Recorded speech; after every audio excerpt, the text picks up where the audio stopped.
الشيطان الرجيم. بسم الله الرحمن الرحيم.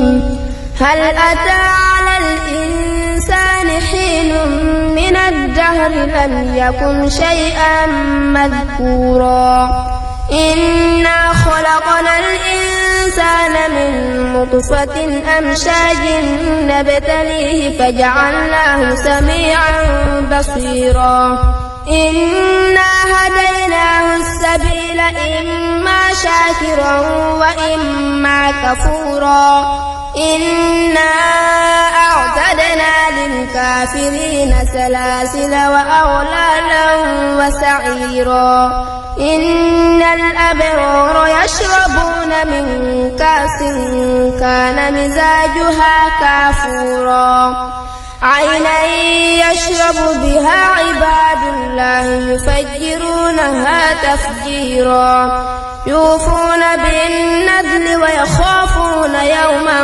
كان شره مستطيرا فيطعمون الطعام على حبه مسكينا ويتيما واسيرا إنما نطعمكم لوجه الله لا نريد منكم جزاء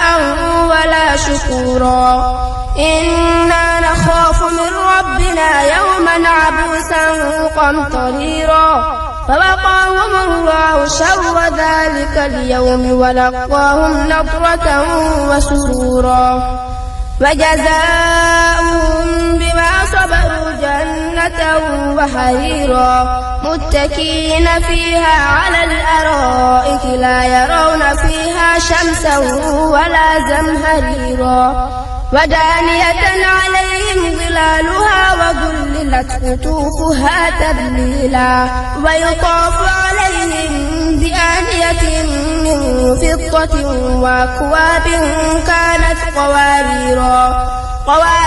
من فضة قدروها تقديرا ويسقون فيها كأسا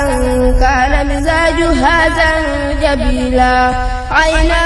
فيها تسمى سلسبيلا ويطوف عليهم ولدان مخلدون إذا رأيتهم حسبتهم لؤلؤا منثورا وإذا رأيت ثم رأيت نعيما وملكا كبيرا عاليهم ثياب سندس خضر واستبرق وحلوا وساجر من فضة وسقاهم ربهم شرابا